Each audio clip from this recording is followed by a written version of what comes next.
မင်္ဂလာပါကျွန်တော်ကတော့ထနဝေဖြစ်ပါတယ်ကျွန်တော်ကအခုလောလောဆယ်ထိုင်းနိုင်ငံကဒီတက္ကသိုလ်တစ်ခုမှာကျွန်တော်ကျောင်းတက်နေပါတယ်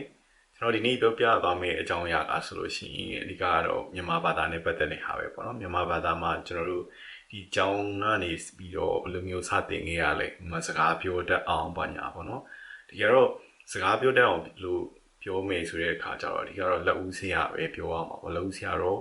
အမေနဲ့အဖေပဲပေါ့မိဘပဲပေါ့နော်အမေနဲ့ဖေကဖေဖေမေမေဗိုက်စားတယ်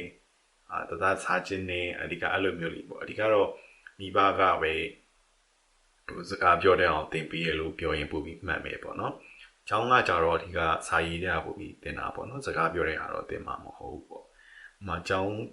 စတင်တဲ့အခါကျလို့ရှိရင်ကျွန်တော်တို့ဆိုရင်သူငယ်တန်းရှိမယ်သူငယ်တန်းကနေပြီးတော့သူငယ်တန်းဆိုရင်ကာကြီးခါကိုစာရေးရတယ်။အဓိက alphabet တွေပေါ့နော်။ဒီကအဲ့ဒါတွေစာရေးရတယ်။နောက်ကျောင်းကကြတော့ကျွန်တော်တို့ကမူလတန်းရှိမယ်အလယ်တန်းရှိမယ်အထက်တန်းရှိမယ်ပေါ့နော်ဒီမူလတန်းမှာကြတော့အဓိကခုနကဒီစကစုလေးတွေပေါ့ဖေဖေမေမေနောက်ဆီယာမကျောင်းသားကျောင်းသူကျောင်းအုပ်ကြီးယထာမိယထာအလိုမျိုးတွေပေါ့စကစုလေးတွေကိုအဓိကရေးရတာပေါ့နော်မှန်ကန်အောင်လို့အဓိကအဲ့ဒါလေးပို့ပြီး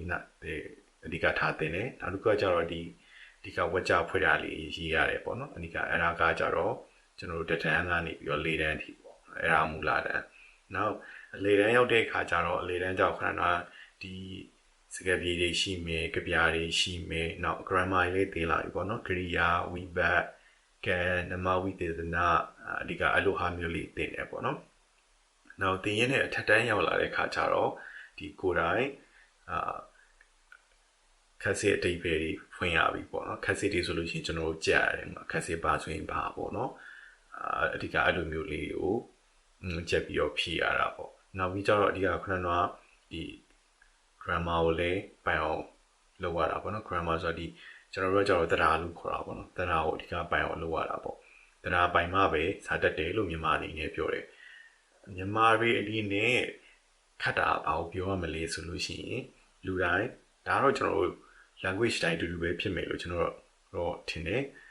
မြန်မာမှလည်းမဟုတ်ဘူးမြန်မာဘာသာလည်းမဟုတ်ဘူးပေါ့နော်ကျွန်တော်တို့စကားပြောတဲ့အတိုင်းပဲရေးတဲ့အခါကြလို့ရှိရင်မမှန်တာရှိတယ်အဲကြောင့်မို့လို့ရေးတဲ့အခါမှန်အောင်လည်းယူဆိုင်ရမယ်ကျွန်တော်ရေးတော့အတန်ဖတ်တော့ရေးတော့အမှန်အဲကျွန်တော်မှားသွားတာရေးတော့အမှန်ဖတ်တော့အတန်ပေါ့နော်စားပါအောင်ကျွန်တော်တို့ကစားပါအောင်လို့တာပြောအဲ့မှာဆိုရင်အုံးကဘယ်လိုအုံးလဲနားငင်နဲ့အုံးတာလားဒါမှမဟုတ်တိတိတင်နဲ့အုံးတာလားအခရာဥနဲ့အုံးတာလားဒီမှာဆိုလို့ရှိရင်ကျွန်တော်တို့ကစားပါအောင်လို့ပြောတဲ့ဟာကိုနားတက်နဲ့ပြောလိုက်ပြီဆိုလို့ရှိရင်ဒါဆိုရင်ကျွန်တော်မှားသွားပြီရေးတဲ့ဟာမှာပေါ့နော်အဲတော့ကျတော့အလုံးဟာမျိုးလေးရဲ့အခက်ကလေးရှိတယ်နောက်ကျွန်တော်ဒီနေ့ပြောနေတဲ့စကားလေးကိုအပြီးမတက်ခင်မှာမြန်မာလို့ပြောလိုက်တာနဲ့ဘာလို့မြင်လဲလို့တွေးမိသွားတယ်ပေါ့နော်ပြောနေတယ်ကျွန်တော်အနေနဲ့ဆိုလို့ရှိရင်ကြတော့အဓိကမြန်မာဝစ်စုံလို့ပဲပြောရမယ်ထင်တယ်ကျွန်တော်မြန်မာဝစ်စုံမြင်လိုက်တာနဲ့ဒါဒီမြန်မာပါလားဆိုတဲ့ဟာမျိုးသိနိုင်မယ်လို့ကျွန်တော်တော့ယူဆတယ်ပေါ့နော်အဓိက language နဲ့ပတ်သက်ပြီးပြောချင်လို့ပါအဓိကဒါဆိုရင်ဒီဝစ်စုံမြင်လိုက်ရင်သူကတော့ဒါမြန်မာလူမျိုးမြန်မာစကားပြောတတ်တယ်ပေါ့နော်အဲ့လိုမျိုးဟုတ်ပါပြီကျွန်တော်တို့အဲ့ဆိုလို့ရှိရင်ကျွန်တော်တို့ဒီနေ့ဒီလောက်နဲ့ပဲရက်လိုက်ပါမယ်